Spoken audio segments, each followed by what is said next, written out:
CPI 25-ാം party കോൺഗ്രസിൽ സംഘടനാ റിപ്പോർട്ടിന്മേലുള്ള ചർച്ച ഇന്നും തുടരും. പാർട്ടി കോൺഗ്രസ് നാളെ അവസാനിക്കും. ജനറൽ സെക്രട്ടറി സ്ഥാനത്ത് ഡി രാജ തുടരാൻ സാധ്യത. വിവരങ്ങളുമായി ഡി ബിനോയ് ചേരുന്നുണ്ട്.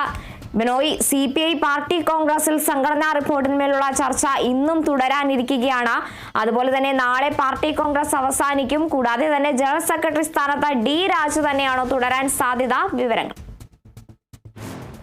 നിലവിലെ സാധ്യതകൾ പരിശോധിക്കുമ്പോഴേക്കും ഡി രാജയ്ക്ക് ഒരു പ്രാവശ്യം കൂടി ജനറൽ സെക്രട്ടറി സ്ഥാനത്ത് തുടരാനുള്ള അവസരം ലഭിക്കും എന്നുള്ള വാർത്തകളാണ് നമുക്ക് ലഭിക്കുന്നത്. ഡി രാജ ജനറൽ സെക്രട്ടറി സ്ഥാനത്ത് എത്തുകയാണെന്നുണ്ടെങ്കിൽ ഒരു ഡെപ്യൂട്ടി ജനറൽ സെക്രട്ടറി കൂടി വരും. CPIയിൽ ഇതുവരെ അത്തരത്തിലൊരു കീഴ്വഴക്കം ഉണ്ടായിട്ടില്ല. അത് അങ്ങനെയാണെങ്കിൽ അത് അമർജിത് കൗർ തന്നെയായിരിക്കും ഡെപ്യൂട്ടി ജനറൽ സെക്രട്ടറി സ്ഥാനത്തേക്ക് വരിക. ഇതുമായി ബന്ധപ്പെട്ട ചർച്ചകളൊക്കെ നാളെ നടക്കുകയുള്ളൂ. ദേശീയ കൗൺസിൽ അംഗങ്ങളെ തിരഞ്ഞെടുക്കുന്ന കാര്യവും നാളെ ആയിരിക്കും. നിലവിൽ ഇന്ന് സംഘടനാ റിപ്പോർട്ടിന്മേലുള്ള ചർച്ചയും കരട് രാഷ്ട്രീയ റിപ്പോർട്ട് അവതരണവും ചർച്ചയും ഒക്കെ ഇന്ന് നടക്കും. സംഘടനാ റിപ്പോർട്ടിന്മേലുള്ള ചർച്ച ഇന്നലെ തുടങ്ങിയതാണ്. ഇന്നും അത് തുടരും.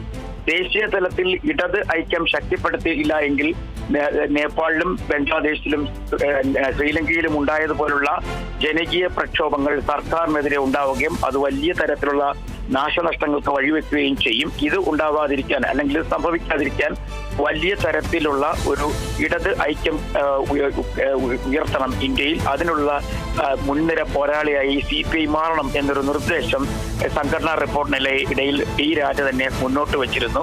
ഇതിന്മേലാണ് പ്രധാന ചർച്ച നടക്കുന്നത്. പാർട്ടിക്ക് പല സ്ഥലങ്ങളിലും വലിയ തരത്തിലുള്ള അപജയം സംഭവിച്ചിരിക്കുന്നു. പ്രത്യേകിച്ചും വടക്കൻ സംസ്ഥാനങ്ങളിലൊക്കെ തന്നെ വലിയ വേരോട്ടം ഉണ്ടായിരുന്ന CPI ഇന്ന് വളരെ പിന്നോക്കം പോയിരിക്കുന്ന ഒരു അവസ്ഥ.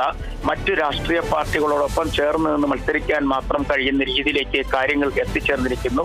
ഇത് CPIയെ വലിയ തരത്തിൽ പിന്നോട്ടടിപ്പിച്ചിരിക്കുന്നു എന്ന് പറയാൻ കഴിയുമെന്നാണ് സംഘടനാ റിപ്പോർട്ടിൽ ചർച്ച നടത്തിയ പല നേതാക്കളും പറഞ്ഞത്. ഇത് ഒഴിവാക്കാനായി CPIയിലെ മുതിർന്ന നേതാക്കന്മാർ ഉൾപ്പെടെയുള്ളവർ വീണ്ടും സംസ്ഥാനങ്ങൾ കേന്ദ്രീകരിച്ചും ഒപ്പം അവരുടെ പ്രവർത്തന മേഖലകൾ താഴെത്തട്ടിലേക്ക് വ്യാപിപ്പിക്കാനും തയ്യാറാകണം. അത്തരത്തിൽ ഓരോ 3 മാസം കഴിയുമ്പോഴും ഈ സംഘടനാ പ്രവർത്തനത്തിന്റെ റിപ്പോർട്ട് ഓരോ നേതാക്കന്മാരുടെയും സംഘടനാ പ്രവർത്തനത്തിന്റെ റിപ്പോർട്ട് മേൽഘടകങ്ങൾക്ക് കൈമാറണം. ഇതിനുള്ള നടപടിക്രമങ്ങൾ ഉടൻ ആരംഭിക്കണം എന്നൊരു നിർദ്ദേശം സംഘടനാ റിപ്പോർട്ടിലുണ്ട്. അതിന്മേലുള്ള ചർച്ചയും നടക്കുന്നുണ്ട്. പലപ്പോഴും പല നേതാക്കന്മാരും ഈ ചർച്ചകളിൽ മാത്രം ഒതുങ്ങുകയും പ്രവർത്തന മേഖലകളിൽ വളരെ നിശബ്ദനായി മന്ദഗതിയിൽ പോകുന്നതുമായ ഒരു കാഴ്ച ഉണ്ട്. അത് ഒഴിവാക്കാൻ ദേശീയ നേതൃത്വം തന്നെ മുൻകൈയെടുക്കണം എന്ന ഒരു ചർച്ച കേരള ഘടകത്തിന്റെ ഭാഗത്ത് നിന്നും ഉയർന്നു വന്നിരുന്നു. അതിന്റെ അടിസ്ഥാനത്തിൽ സംഘടനാ റിപ്പോർട്ടിന്മേലുള്ള ചർച്ച ഇന്നലെ തന്നെ നടന്നിരുന്നു. ഇന്നും സംഘടനാ റിപ്പോർട്ടിന്മേൽ ഇത്തരത്തിലുള്ള വലിയ ചർച്ചകൾ ഉണ്ടാകും. ഒപ്പം 14 നിർദ്ദേശങ്ങൾ സംഘടനാ റിപ്പോർട്ടിൽ മുന്നോട്ട് വെച്ചിട്ടുണ്ട്. പല നേതാക്കന്മാർക്കും തിരഞ്ഞെടുപ്പുകളിൽ മത്സരിക്കാനാണ് താല്പര്യം. അത് കഴിഞ്ഞാൽ പിന്നീട് പ്രവർത്തന മേഖലകളിൽ നിന്ന് പിന്മാറുന്ന ഒരു സ്ഥിതിവിശേഷം. ഒപ്പം ചില നേതാക്കന്മാരാകട്ടെ ചർച്ചകളിലോ പ്രവർത്തന മേഖലകളിലോ സജീവമല്ല. അവർ പദവികൾ മാത്രം മോഹിച്ച് ഇരിക്കുന്നു. ഇത് വലിയ തരത്തിൽ പാർട്ടിക്ക് ദോഷം ഉണ്ടാക്കിയിട്ടുണ്ട്. തെക്കൻ ഇന്ത്യയിൽ അല്ലെങ്കിൽ തെക്കേ ഇന്ത്യയിൽ കേരളത്തിൽ മാത്രമാണ് എടുത്തു പറയത്തക്ക വേരോട്ടം CPIക്ക് ഉള്ളത്.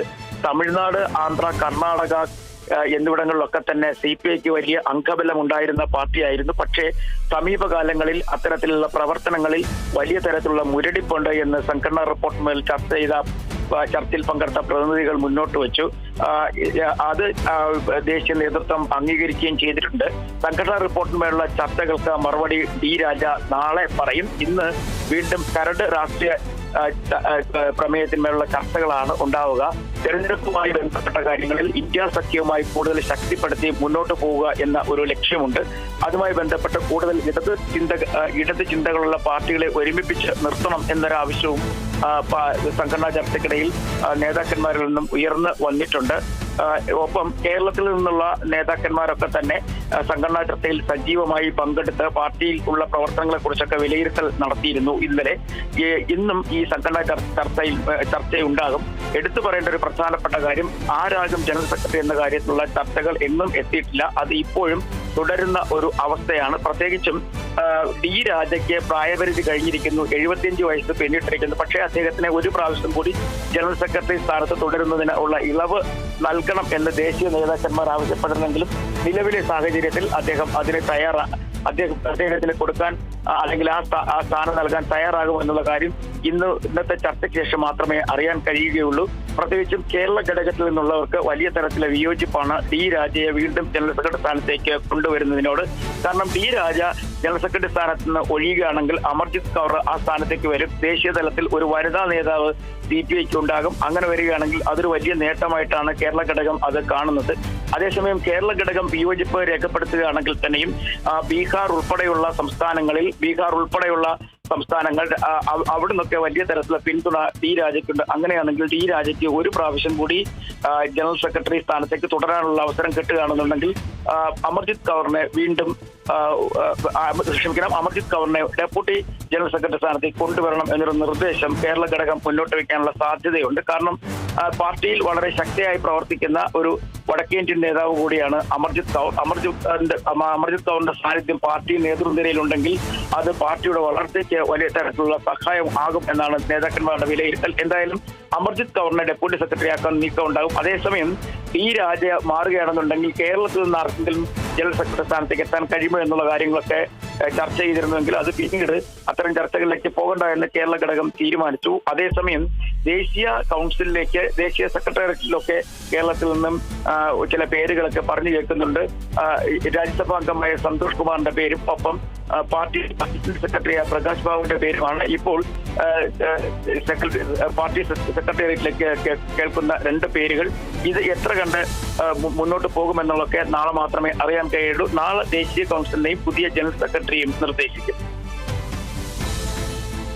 ശരി, CPI 25 പാർട്ടി കോൺഗ്രസിന്റെ സംഘടനാ റിപ്പോർട്ടിന്മേലുള്ള ചർച്ചകൾ ഇന്നും തുടരാനിരിക്കുകയാണ്. ഡി രാജ തന്നെയാണ് ജനറൽ സെക്രട്ടറി സ്ഥാനത്ത് തുടരാൻ സാധ്യത എന്നുള്ള വാർത്തകളെല്ലാമാണ് പുറത്തു വന്നത്. ഡി ബിനോയാണ് വിവരങ്ങൾ നൽകുന്നത്.